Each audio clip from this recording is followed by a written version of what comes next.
Acara ini dipersembahkan oleh PKPK Store.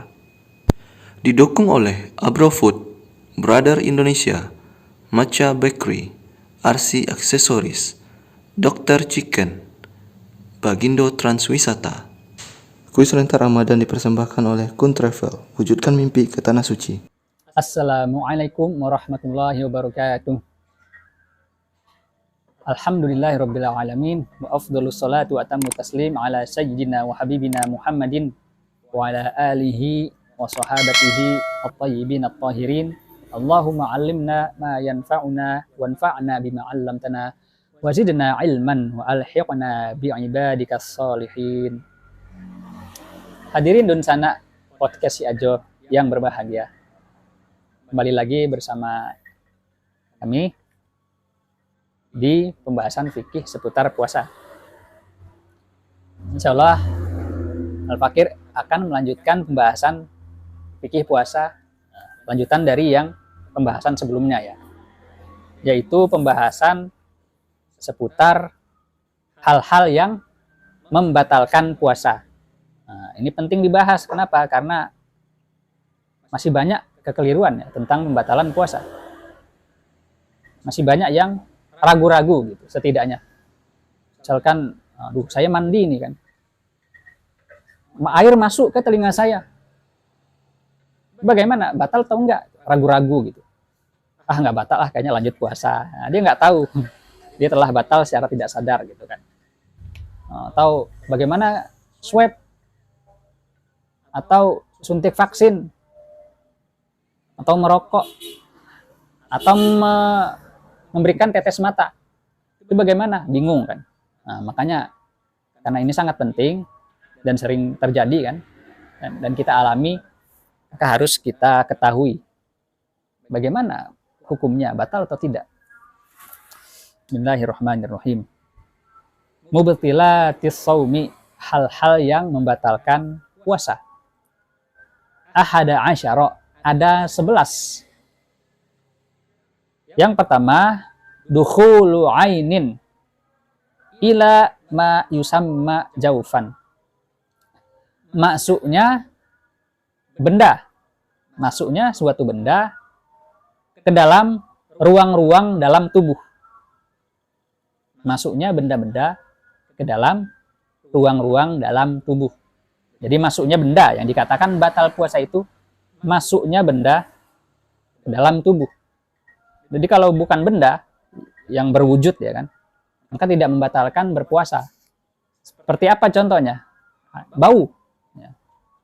Misalkan ada orang merokok, asapnya baunya sampai ke kita, meskipun asapnya tidak sampai langsung, tapi baunya sampai. Nah, itu tidak membatalkan puasa karena cuma bau yang masuk. Kemudian juga rasa. Rasa itu tidak membatalkan puasa ketika dirasakan dalam tubuh. Contohnya misalkan kita memakai parfum ya, kita semprotkan ke pakaian kita, biasanya rasa parfum tersebut terasa kan di tenggorokan kita. Biasanya itu kita alami juga kan, terasa itu di tenggorokan. Nah lalu apakah ini membatalkan puasa?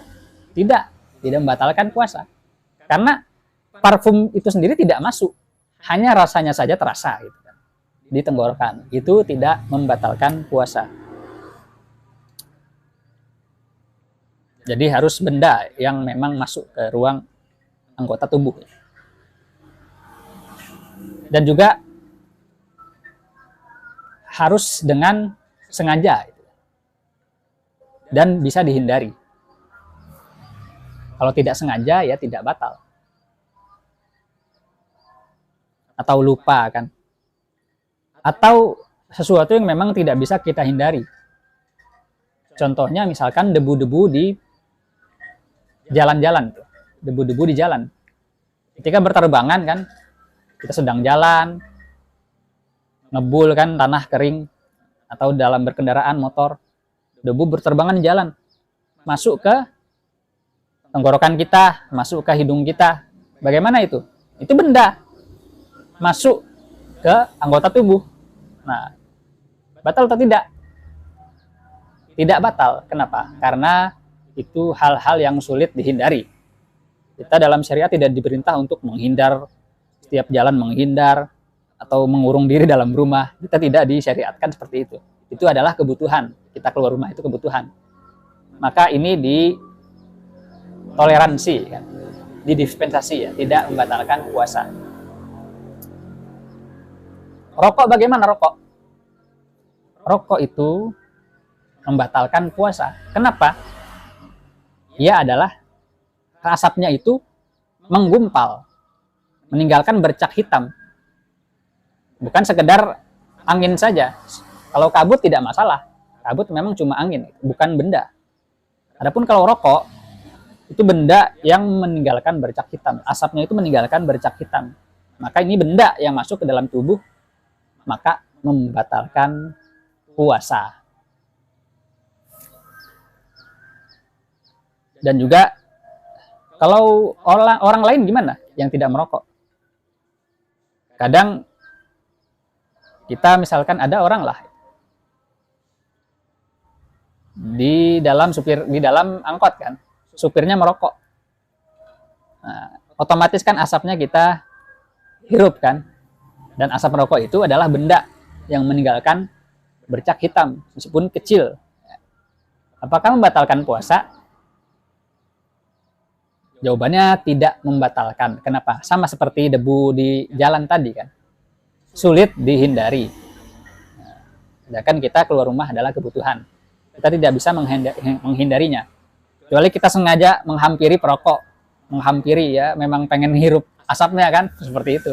Maka ini baru batal. Tapi kalau memang ya sekedar lewat saja, kebetulan di samping perokok, kan, kita hirup asapnya, tidak membatalkan. Ila ma yusamma jaufan, masuknya benda ke ruang-ruang dalam tubuh. Ruang-ruang dalam tubuh itu apa? Perut, ya. Kemudian kelenjar. Alat vital itu kan di dalamnya itu adalah ruangan. Ruangan dalam tubuh. Kemudian dalam telinga, dalam hidung, tenggorokan. Itu semua adalah ruang-ruang dalam tubuh. Kemudian juga kepala, ya. Di bagian otak itu adalah ruangan dalam tubuh. Kalau benda-benda masuk ke ruang-ruang itu, maka membatalkan puasa. Jadi kita terapkan, ya. Contohnya seperti swab. Swab bagaimana? Nah, kita mencolokkan suatu benda ke dalam hidung, bahkan sampai masuk ke sini. Bagaimana hukumnya? Batal puasanya. Swab itu membatalkan puasa. Karena memasukkan benda, kan, ke ruang-ruang dalam tubuh. Nah, ini udah ruang nih, kan. Kecuali kalau masih sampai yang sebatas jari menjangkaunya, gitu, kan. Kalau masih bisa dijangkau dengan jari, nah itu masih bagian luar. Tapi kalau sudah sampai melebihi itu, sampai sini, maka ini udah masuk ruangan dalam tubuh. Maka kalau sudah masuk ke sana, sudah membatalkan puasa. Contohnya swab itu. Kemudian juga masuk ke katembat, ya. Katembat kita masukkan, nah, itu membatalkan puasa. Kita memasukkan benda ke ruang dalam tubuh, dalam telinga. Kemudian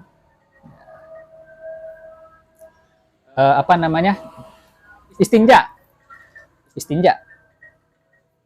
cebok, ya. Ketika air masuk, ketika kita istinja, masuk air ke alat vital kita, ke kubul dan dubur, masuk air tersebut, maka membatalkan puasa. Karena itu adalah ruang dalam tubuh. Kita harus hati-hati, ya. Nah, kita semua harus hati-hati ketika beristinja. Jangan terlalu berlebihan kita menggunakan air yang banyak, gitu, kan. Tapi secukupnya saja, gitu. Bahkan kalau laki-laki, kan, kalau air masuk ke kelaminnya, kan, mohon maaf, berlebihan sampai air masuk ke dalam sini, itu sudah batal puasanya. Maka ya udah cukup secukupnya, kan. Menggunakan air, oleskan. Nah, jangan terlalu banyak airnya, pergi sampai masuk. Dan juga perempuan, ya, terutama, ya. Nah, itu oleskan saja secukupnya, gitu. Jangan sampai jarinya masuk. Itu batal puasanya nanti. Masukkan jarinya, ya, kan, ke alat kelaminnya, kan, gitu. Ke kubulnya, maka bisa membatalkan puasa kalau jarinya sampai masuk. Maka secukupnya aja. Oleskan pelan-pelan, itu. Maka aman insya Allah. Maka ini harus hati-hati, yang bahkan ini sering terjadi ya kan, bagi siapapun. Nah, mudah-mudahan kedepannya lebih berhati-hati. Min manfazin maftuh, dari rongga yang terbuka. Masuknya benda ke ruang-ruang dalam tubuh melalui rongga yang terbuka. Rongga yang terbuka itu apa? Seperti mulut. Nah, rongga kan terbuka, lebar. Lubang hidung, lubang telinga, dan juga alat vital ya, kelamin. Itu adalah rongga yang terbuka. Ketika masuknya sesuatu ke ruang dalam tubuh melalui rongga yang terbuka ini, yang sudah disebutkan, maka membatalkan puasa.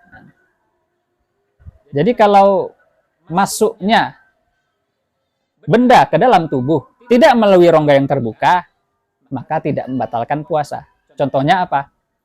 Contohnya suntik ya, vaksin misalkan. Memasukkan cairan kan ke dalam tubuh. Katakanlah sampai ke dalam tubuh kita, ke perut katakan. Apakah batal cairan itu? Kita masukkan cairan itu? Tidak batal. Kenapa? Ya betul, itu memasukkan benda kan ke ruang dalam tubuh, sampai ke perut cairannya kan, katakan. Tetapi tidak melalui rongga yang terbuka, cuma melalui pori-pori.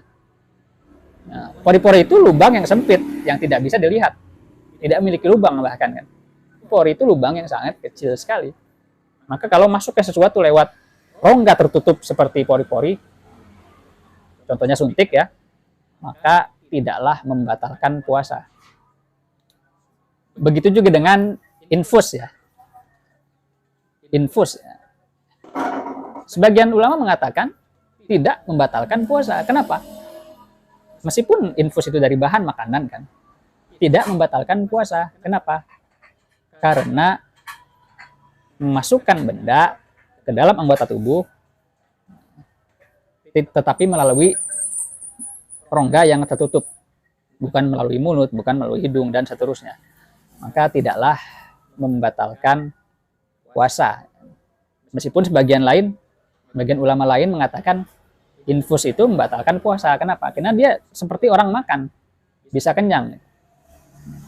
Karena mirip seperti makan, maka dihukumi sama seperti makan, maka membatalkan puasa.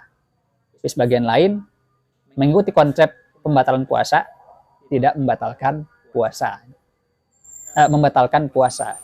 Itu ada dua pendapat ya, masalah seperti infus contohnya.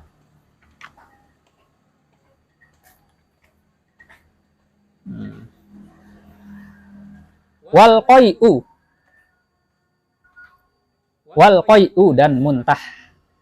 Muntah disengaja itu membatalkan puasa. Nah, sudah kita ketahui bersama insya Allah kan. Dan juga tapi harus diingat, harus dibersihkan mulutnya. Karena muntah itu najis. Dan najis harus dibersihkan. Maka bukan berarti tidak batal, tapi dibiarkan saja mulut kita. Bahkan kalau masih ada sisa muntahannya itu di mulut, lalu tertelan, maka batal. Langsung cuci, bersihkan kumur-kumur sampai tuntas. Wal jima'u, dan berhubungan suami istri. Nah, ini membatalkan puasa. Dan bahkan haram hukumnya, bukan sekedar batal. Haram hukumnya berhubungan pada siang hari saat berpuasa. Kecuali lupa kan, sama seperti orang makan lupa. Dan hukumannya bukan sekedar mengganti puasa hari itu, tapi dia harus kafarat. Kafarat itu apa? Pertama, membebaskan budak. Dan alhamdulillah budak sudah tidak ada. Kemudian kalau selanjutnya apa? Harus berpuasa 2 bulan berturut-turut. Nah, ini hukuman kafarat ya bagi orang yang berhubungan suami istri di bulan suci, di saat berpuasa. Nah, ini hukumannya, berpuasa 2 bulan berturut-turut. Kalau tidak berturut-turut, umpamanya putus di tengah jalan kan, umpamanya hari ke-50 ia sakit tidak berpuasa, maka harus dari ulang lagi. Makanya sulit sekali kan. Harus hati-hati. Dan yang wajib kafarat cuma laki-laki saja. Perempuan tidak diwajibkan kafarat. Karena perempuan batal puasa bukan karena berhubungan, karena masuknya benda.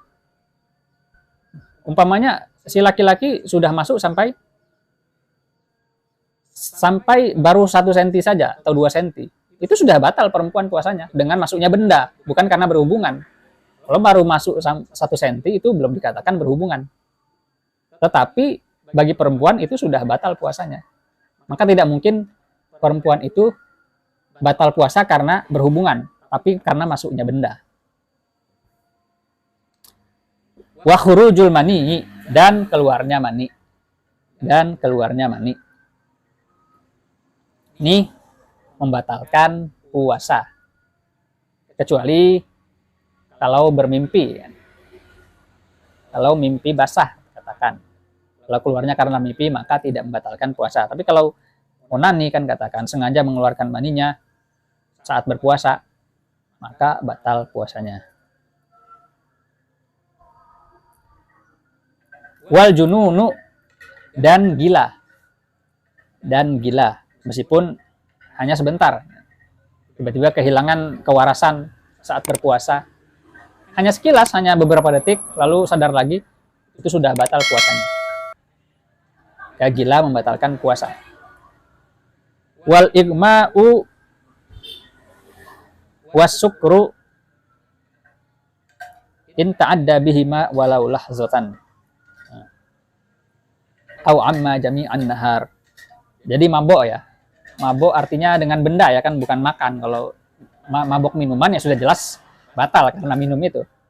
Tapi kalau mabok katakan dengan benda kan yang bisa memabukkan, dengan menghirup contohnya, maka dan juga pingsan ya, maka akan batal puasanya kalau sepanjang puasa. Misalkan dari subuh sampai maghrib ia mabok, dari subuh sampai maghrib ia pingsan. Nah, kalau maboknya selama waktu puasa, maka membatalkan puasa. Tapi kalau cuma beberapa jam saja kan, dari siang kan, dari zuhur sampai asar dia mabok atau pingsan kan, maka tidak membatalkan puasa. Warriddatu, dan murtad, na'udzubillah. Wal haidu wan nifasu wal wiladah, dan haid, darah keluar ya kan, keluar haid ketika siang hari, maka batal puasanya. Wan nifasu, dan nifas. Dan nifas itu adalah darah yang keluar setelah melahirkan. Sedangkan wiladah, darah yang keluar bersamaan dengan melahirkan. Darah yang keluar saat melahirkan disebut wiladah. Darah yang keluar setelah melahirkan, setelah bayi keluar, lalu keluar darah, itu namanya darah nifas. Nah, haid, darah haid, nifas dan wiladah itu semua membatalkan puasa. Dan itulah 11 hal-hal yang membatalkan puasa. Cukup sekian pembahasan ini. Mudah-mudahan bermanfaat dan bisa diterapkan ke depannya.